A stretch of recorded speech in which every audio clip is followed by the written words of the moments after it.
Bismillahirrahmanirrahim. Assalamualaikum warahmatullahi wabarakatuh. Alhamdulillah.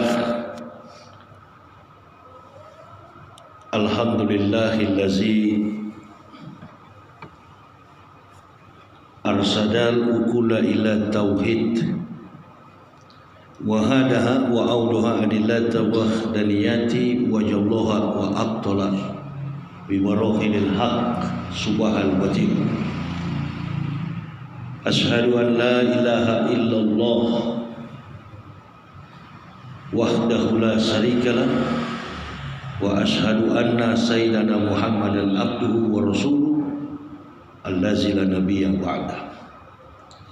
Allahumma fasalli wa sallim ala imamil abrar wal muqarribin sayyidina wa maulana Muhammadin wa ala alihi wa sahbihi al-ansar wal muhajirin wa alaina ma'ahum birahmatika ya arhamar rahimin. Bapak, Ibu, saudara-saudaraku jamaah Masjid Ar-Ridho Tangerang Kota, Provinsi Banten, yang kami muliakan, kami hormati para alim, para ulama, tokoh-tokoh masyarakat, imam rawatib, dan yang kami cintai, kami banggakan, ma'asyiral muslimin wal muslimah rahimakumullah. Di pagi-pagi buta ini, di subuh hari ini, bertepatan hari ini tanggal 20 November tahun 2022 Miladiah, kita usai melaksanakan peringatan Maulud Nabi. Banyak bekal, banyak ilmu yang kita dapati dari para ulama, dari para mubaligh dan para habaib. Dan Indonesia ini adalah salah satu negara yang dikenal melaksanakan Maulud Nabi. Setiap tahunnya Maulud Nabi itu sudah menjadi rutinitas. Karena perilaku, karakter, moral manusia berubah-ubah, maka para ulama, barangkali analisa saya, berpikir bahwa Maulud Nabi itu harus dilaksanakan setiap tahun untuk memperbaiki akhlak dan karakter hidup umat manusia. Kalau saya bicara umat manusia, berarti tidak ada benteng pemisah, tidak ada sekat, tidak ada yang membedakan suku, kaum, bangsa, bahasa, bahkan agama sekalipun. Karena kita semua tahu beliau diutus bagi seluruh alam semesta. Wa ma arsalnaka ila rahmatan lil alhamdulillah illazi arsala Rasulullah rahmatan lil alamin. Jadi semua manusia, apapun latar belakangnya, agamanya sekalipun, harus menoleh melihat karakter hidup Nabi kita Muhammad sallallahu alaihi wasallam. Setelah karakter ini tersusun ibarat rumah, pondasinya sudah berdiri, barulah kita membangun interior eksteriornya. Di momen subuh hari ini saya tidak punya materi. Saya hanya datang di sini karena mensyukuri nikmat Allah. Dan saya memang dari dulu Orang yang tidak pernah berdampingan dengan siapapun. Jadi kalau ibu bapak bertanya bagaimana konteks dakwah saya tidak mau kenal manusia. Saya tidak mau didampingi dan menolak didampingi. Mengapa? Ada dua alasan, ada dua argumen saya tidak mau didampingi dalam berdakwah. Yang pertama, saya bukan ahli ilmu. Jadi saya tidak membawa ilmu kemana-mana. Tadi Pak Kiai katakan nanti mendapatkan ilmu, jangan harap Kiai, tidak ada ilmu saya. Beda dengan para ulama yang kita hadirkan di sini, pasti kita pulang membawa ilmu. Ibarat handphone saya ini bukan komponen IT yang ada di dalam HP, handphone, tapi saya hanyalah alat kecil, charger. Jadi saya mengokohkan, menguatkan dua komunitas manusia di dunia ini, manusia mukmin dan manusia kafir. Maka saya tidak boleh didampingi oleh seorang mukmin. Kenapa? Nanti orang kafir beranggapan keberanian, ketegasan dan keikhlasan saya karena dibela orang itu yang saya tidak mau. Makanya saya tidak ada dalam benteng organisasi Islam manapun. Jadi perjuangan kami, struggle kami itu bukan untuk organisasi Islam, tapi untuk Islam. Organisasi Islam dengan Islam harus dibedakan. Nggak usah kita berkaca pada peristiwa dulu di zaman Rasulullah, terlalu jauh. Sudah banyak ilmu yang kita terima. Tapi yang kita lihat dalam kacamata kehidupan politis, kehidupan teologis, sampai kepada aspek antropologi yang ada di Indonesia. Berantakan kita sekarang. Mayoritas kita, tetapi perlahan-lahan orang kafir dan orang munafik tidak pernah berhenti. Dan itu yang Allah katakan, walan tardo ankal yahud wala nasra hatta tatabi'a millatahu. Mereka tidak akan berhenti sampai kiamat.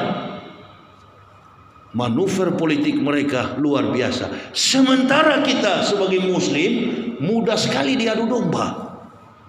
Mudah sekali.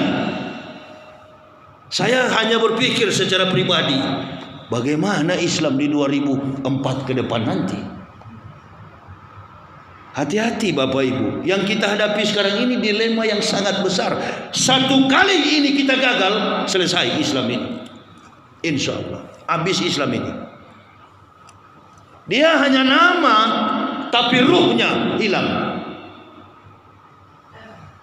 Kita ini cepat berteman, tapi cepat saling benci. Ini kelemahan yang ada pada Muslim Indonesia. Cepat kita berteman, cepat menjalin ukhuwah, salah sedikit timbul fitnah. Salah sedikit langsung bercerai. Musuh sudah baca. Saya lebih tahu pikiran mereka.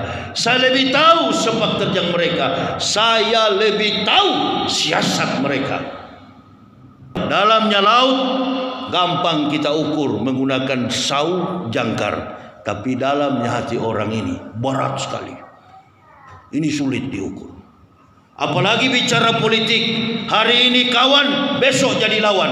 Ada tujuan apa? Tidak ada tujuan lain kecuali duniawi. Allahu Akbar. Dan kalau kita sudah tahu orang itu materi, orang itu sifatnya duniawi, Allahu Akbar. Kalau sholat subuh bahkan sholat Jumat, Nabi SAW senang sekali membaca kitab Quran surah Al-A'la. Itu memberikan sebuah gambaran ada misi orang munafik, misi orang kafir untuk dunia, tapi misi orang mukmin adalah akhirat. Mudah sekali kita diadu domba. Salah sedikit saja sudah saling fitnah. Saya baru kemarin dari Medan kasih tahu, Ustadz, ini katanya Ustadz bilang Ustadz main remi dengan Habib Rizik dalam penjara. Mana videonya? Saya bilang, videonya kapan saya pernah bilang saya main kartu dengan Habib Rizik? Mau adu domba saya dengan Habib Rizik. Susah mau diadu domba. Kita cuma 11-12. Cuma bedanya beliau berilmu, saya buta ilmu. Ah, itu dia. Bagaimana mau main kartu? Beliau di kamar terus, nggak pernah keluar. Blok narkoba. Saya di blok pidana umum, jauh tempatnya. Ah, ini fitnah. Ini fitnah. Tapi saya orangnya kan pribadi. Saya berdakwah kemana-mana, tidak peduli anjing menggonggong kafilah berlalu. Karena kami hanya mencari muka kepada Allah. Sudah saya tinggalkan sanak family di Manado, sudah saya tinggalkan dengan satu prinsip, lebih baik pisah di dunia daripada kumpul di neraka. Tidak ada konsep lain dalam pikiran saya kecuali pikiran untuk menegakkan Islam ini.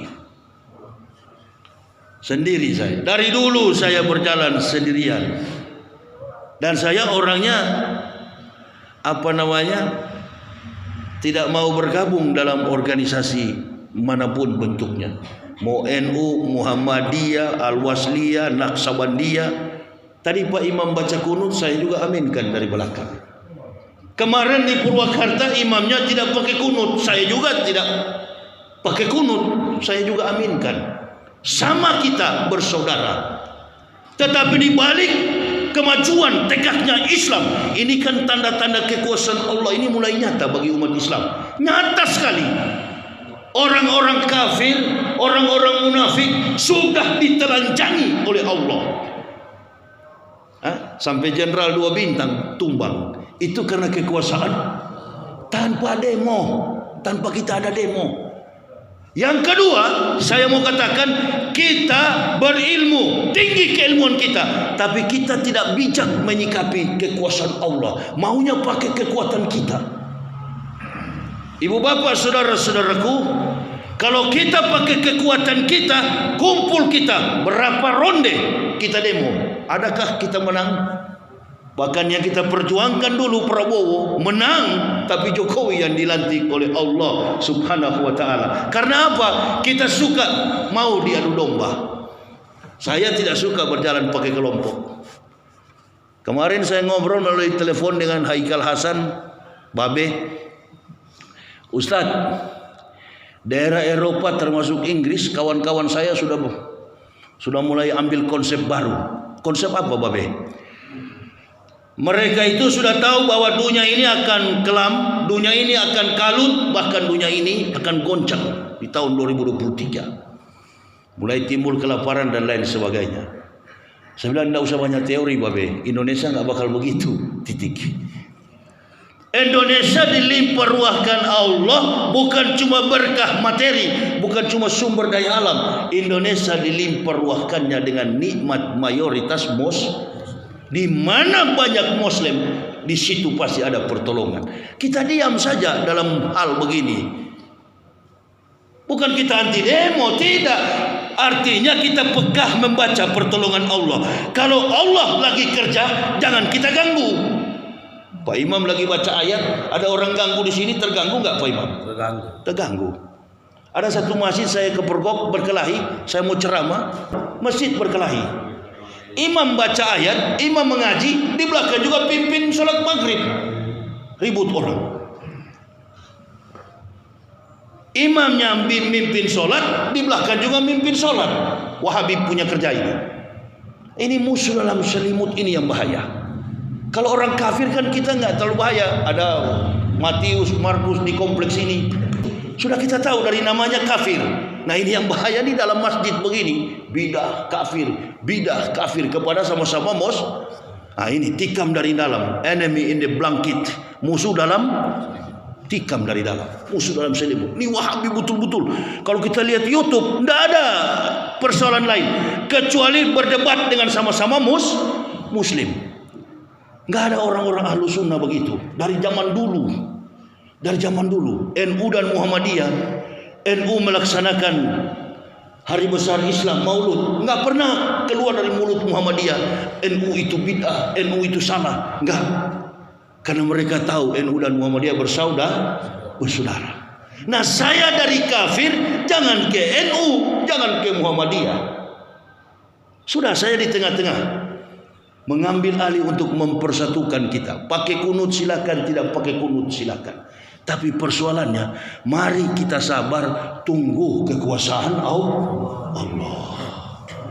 Insya Allah, coba kita tunggu. Nggak usah lagi kita kalkulasi siapa presiden ke depan. Kita tunggu saja dan kita bermunajat. Ya Allah, kekuatan apa lagi yang kita ingin sampaikan? Kalah kita. Ini kali ini kita tunggu. Ingat apa dalam kitab Duratun Nasihin itu saya pernah baca. Ihtanun khamsun qabla khamsin. Ingat 5 sebelum sababaka qabla haramik. Ingat muda sebelum tua. Waginaka qabla fakrik. Kaya sebelum miskin. Keleluasaanmu sebelum kesempitanmu. Wasihataka qabla sakomik. Wa khayyata qabla mautika. Hidup sebelum mati. Warning ini sudah Allah berikan.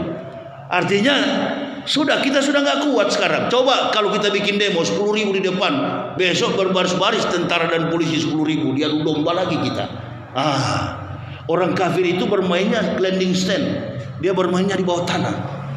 Dia sedikit jumlahnya tapi bisa mengutak-atik. Masa kita percaya sama orang kafir? Saya nggak pernah percaya. Nggak pernah percaya kalau ada orang kafir baik, karena saya dari kafir dulu, tahu persis pukulan mereka. Saya akan percaya orang kafir itu kalau dia sudah masuk Islam, itu pun masuk Islam. Saya belum langsung percaya. Saya lihat dulu kehidupannya, betul-betul berani bicara soal Islam, baru saya percaya. Amin ya Rabbal Allahu Akbar. Tapi kalau masih singgung-singgung, sudahlah, pokoknya kafir ke neraka, orang Islam masuk surga. Itu sebenarnya konsep yang perlu kita. Tidak usah campur masalah ini. Ada yang bilang katanya, kita kata Babe Haikal Hasan, ini di Eropa sekarang ini orang sudah pada bingung. Ini Ustadz, kita lihat nanti ke depan. Saya bilang saya tidak pernah berpikir ke situ, B. Yang saya pikirkan di dalam nasional kita ini. Jangan sampai nanti kita gembira ada satu kandidat yang kita jagokan sudah hari hanya cuma jadi alat dan kita gigit jari lagi. Seperti keledai bodoh yang masuk ke dalam jurang. Kita juga pilih Prabowo. Pasti orang Gerindra, orang awak itu banyak yang pilih Prabowo dengan Anies. Ini setelah jadi pemilihan Prabowo dan Anies pecah, orang lain masuk. Ini dia. Di Sumatera sana saya sering keliling. Ini sebentar lagi saya mau berangkat ke Riau. Bahkan sampai ke Nanggro Aceh Darussalam, Blangpidi. Saya mau langsung ke Blangpidi, Aceh Barat. Itu dari Aceh besar sampai ke Melabo saja berapa jam itu? Jauh. Udah sering saya sampai ke Tapak Tuan, sampai ke Aceh Singkil, Subulu, Salam. Kabupaten yang paling miskin Aceh Singkil itu. 2 minggu saya berdakwah di sana, di Aceh Singkil. Sampai ke Subulu Salam itu agak bagus kecamatannya. Daerah yang sangat terisolir sekali di daerah Aceh sana. Sudah sampai ke situ. Indonesia mana? Bahkan di perbatasan Laut Cina Selatan, Pulau Midai, Kepulauan Riau, 8 jam dari Natuna, kami suami istri pernah sampai berdakwah ke sana. Perahunya pecah. Karena tidak boleh perahu kecil melewati ke sana, hanya boleh kapal putih. Kapal itu pun tunggu dari Pontianak masuk, baru bisa naik. Hari itu saya paksakan camat, Pak Camat, antar saya suami istri sampai ke Natuna. Karena dari Natuna saya harus terbang besok ke Batam, saya ada jadwal di Batam. Waktu itu malam tahun baru, Desember. Tidak bisa Ustadz, ini musim ombak. Tidak ada perahu 5 ton berani melewati ombak yang begini besar. Saya bilang cari orang Islam yang sudah lupa Al-Fatihah. Nah itu biasa berani mati itu, Pak Camat. Coba cari orang Islam yang tidak sholat begitu. Itu berani mati. Karena 2 manusia yang berani mati di dunia ini. Kafir di atas kafir, mukmin di atas mukmin. Itu yang berani mati. Beriman di atas beriman, kafir di atas kafir, itu berani mati. Tapi yang penakut mati, separuh beriman, separuh kafir. Jadi saya bilang, Pak Camat, saya ini orang dari kafir. Kalau mati Allah sudah janjikan, walau ana ahlal kitab amanu wa taqaw lakafarna anhum sayiatihim wala adkalnahum jannati na'im. Sekiranya ahli kitab mau beriman bertakwa kepada kami, kata Allah, kami hapuskan kesalahan mereka dan menempatkan mereka di surga-surga yang penuh kenikmatan. Tolong bawa Pak Camat, bawa saya suami istri, bawa kami di perahu itu, pecah perahunya 8 jam tembus ke Natuna. Jadi yang kita pikirkan nggak terjadi. Belum tentu yang kita asumsikan, yang kita pikirkan sama dengan yang dipikirkan oleh Allah. Beda. Nah, kesimpulannya bagaimana? Insya Allah, mudah-mudahan tanda-tanda pertolongan Allah ini sudah nyata di Indonesia. Tidak mungkin umat Islam begini terus, siksa begini terus, nggak mungkin. Yang penting kita banyak-banyak istighfar. 2024 ada pemimpin terbaik bagi negara kita. Amin ya Rabbal. Nggak mungkin Islam akan maju ke depan. Orang kafir dan munafik akan malu. Asal satu hal yang saya minta, berdiam saja kita, pengajian saja di mana-mana, dan berhenti itu demo kiri kanan. Insya Allah ini saran saya pribadi, karena saya paling tahu bagaimana kafir punya cara. Kekuasaan Allah itu melampaui langit dan bumi. Kita mundur dulu, karena Allah sudah tahu kita berjuang, banyak yang meninggal dunia, bahkan dibunuh dengan cara tragis. Tenang, cooling down, semua akan terjawab. Saya percaya sekali agama ini, saya yakin betul agama ini.